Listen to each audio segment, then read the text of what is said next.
மரியாதைக்குரிய புரட்சி அந்நியார் அவர்கள் இப்போது சிறப்புரையாற்றுவார்.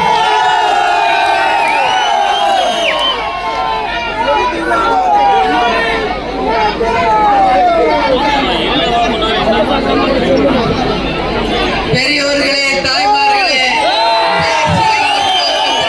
கழகத்தினுடைய நிறுவன தலைவர், நமது அன்பு தலைவர்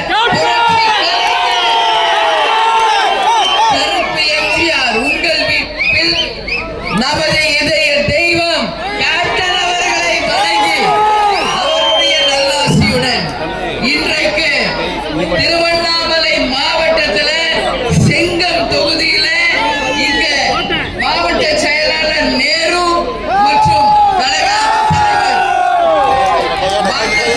கழக பொருளாளர் சுதீஷ், கிருஷ்ணமூர்த்தி, நிர்வாகிகள் சங்கர், ராமூர்த்தி, சங்கர், சிவா, வெங்கடேஷ், கிருஷ்ணன், திருப்பதி, சுந்தரம், ரவி, பொதுக்குழு உறுப்பினர் சண்முகம், அன்பு, தங்கராஜ், தமிழன், பிரபு, ரவிக் பாஷா, கோவிந்தன், ஆனந்தன், வாசுகி, சிவகுமார், சிம்மா, சீனு, பூமிநாதன், சுரேஷ், கருணாநிதி ஆகியோருடன் அனைத்து ஒன்றிய நகர பேரூர் கழக கிளைக்கழக நிர்வாகிகளே, மகளிர் அணி சகோதரிகளே, கேப்டனை உயிர் மூச்சாக கொண்டிருக்கும்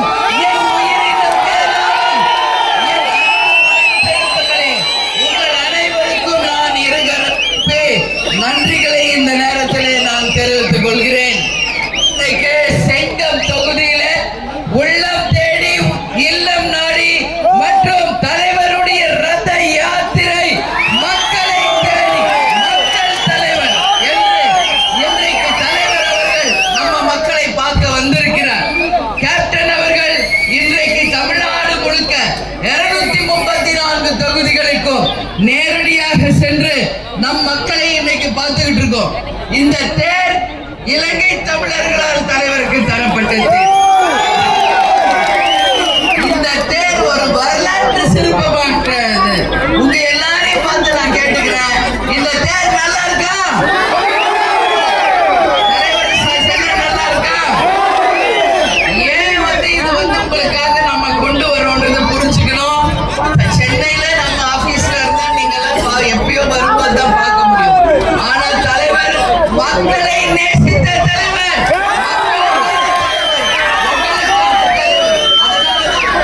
உங்களை நேரடியாக பார்க்கிறதுதான் தலைவர் அவர்களை இன்னைக்கு நேரடியாக சரியா? செங்கம் தொகுதி முரசு வென்ற தொகுதி, செங்கம் தொகுதி நமது கேப்டன் கோட்டை. அதுக்கு ஒரு சிறு உதாரணம் இன்னைக்கு நீங்க இந்த படை போதுமா? இந்த படை போதுமா? இந்த படை போதுமா என்று சொல்லக்கூடிய அளவு கேப்டன் என்ற ஒற்றை சொல்லுக்கு இன்னைக்கு இங்கு இருக்கின்ற நீங்கள் ஒருத்தருமே 100 தலைகளுக்கு சமமானவர்கள்.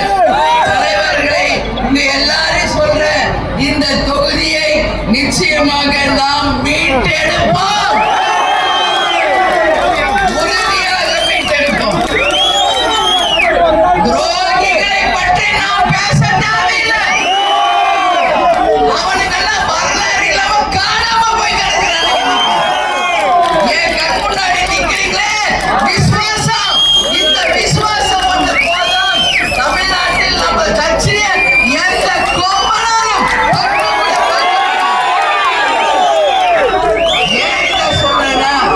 நிச்சயமாக புனித ஜார்ஜ் கோட்டையில நம்ம கொடி சீக்கிரம் பறக்கும்.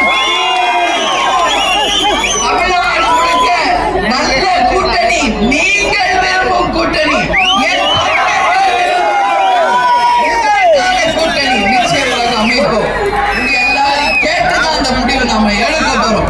நீங்க விரும்பும் கூட்டணி, நல்ல வேட்பாளர், தலைவருக்கும் கட்சிக்கும் விசுவாசமான ஒரு வேட்பாளர், எந்த கட்சிக்கு துரோகம் செய்யாத ஒரு நல்ல வேட்பாளரை தேர்ந்தெடுத்து உங்க முன்னாடி நாங்க கொண்டு வருவோம். அன்னைக்கு நிச்சயமாக செங்கம் தொகுதியை முறை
இனிமேலதான் நமக்கு வேலையே அதிகமாக இருக்கிறது. நீங்க யாரும் எதற்கும் பயப்படக்கூடாது. உங்களுக்கு என்றைக்கும் நான் பின்பலமாக துணை நிற்பேன். உங்களோட துணை நிற்பேன். ஏதாவது ஒரு ஆபத்து என்றால் அங்கு நான் முன்னாடி வந்து நிற்பேன் சொல்லியிருக்காரு நம்ம தலைவர். அதனால சொல்றேன், அவர் சத்தியவான், அன்னதான பிரபு. அவர் வாழ்ந்த காலம் மக்களுக்காக வாழ்ந்தார். என் மக்களே என் மக்களே என்று உங்களுக்காக தலைவர் வாழ்ந்தார். உங்களை எல்லாம் தங்க தட்டுல வச்சு தாளாட்டுவது என்று சொன்ன ஒரு உத்தம தலைவர் நம்ம கேப்டன் அவர்கள். என் தாய் குலங்களே, நீங்க எல்லாம் கஷ்டப்படக்கூடாது என்று சொல்லி ரேஷன் பொருள் வீடு தேடி வரும் என்று சொன்ன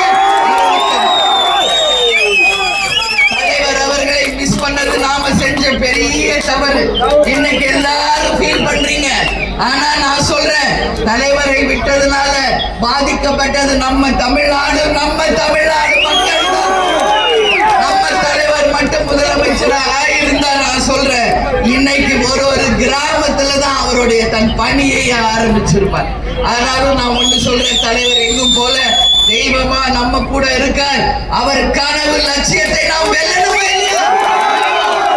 அவர் கனவு லட்சியம், இந்த கட்சி எதுக்காக ஆரம்பிச்சாரு?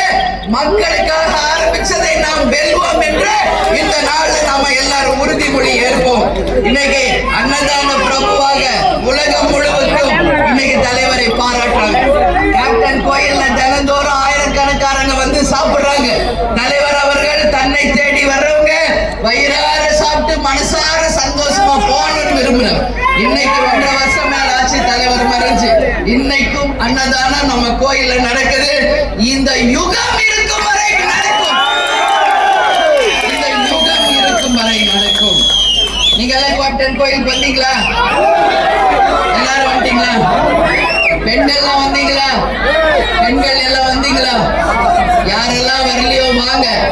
நான் உங்க பொண்ணா உங்களை கூப்பிடுறேன். உங்க பிரார்த்தனையை தலைவர்கிட்ட வைங்க. நீங்க வந்து தலைவர்கிட்ட நேர்ல பேசுங்க. உங்க கஷ்டத்தை அத்தனையும் தலைவர் தீர்த்து வைப்பார். இது உண்மை, இது சத்தியம். இன்னைக்கு ஆயிரக்கணக்கான மக்கள் உலகம் எல்லாம் வந்து தலைவர்கிட்ட கோரிக்கை வைக்கிறாங்க. அத்தனை கோரிக்கை நிறைவேறுது. படிப்பு பாஸ் ஆறாங்க, வேலை இல்லாதவங்களுக்கு வேலை, கல்யாணம் ஆகாதவங்களுக்கு கல்யாணம், குழந்தை இல்லாதவங்களுக்கு குழந்தை, எல்லாமே தலைவர் தெய்வமா இருந்து ஆசீர்வதிக்கிறார். அதனால நீங்க எல்லாம் கேப்டன் கோயிலுக்கு உறுதியா வாங்க. உங்க பொண்ணா நான் கூப்பிடுறேன். நீங்க வாங்க. நான் அங்க இருந்து உங்களுக்கு உணவளிச்சு போட்டோ எடுத்து கொடுத்து உங்களை எல்லாரையும் பத்திரமா ஊருக்கு திருப்பி அனுப்புற வரைக்கும் உங்களுக்கு நான் பக்கபலமாக இருந்து உங்களை நான் காப்பாத்துறேன் அப்படின்னு சொல்றேன். ஏன்னா ஒரு பெண்ணோட கஷ்டம் ஒரு பெண்ணுக்கு தான் தெரியும், வேற யாரும்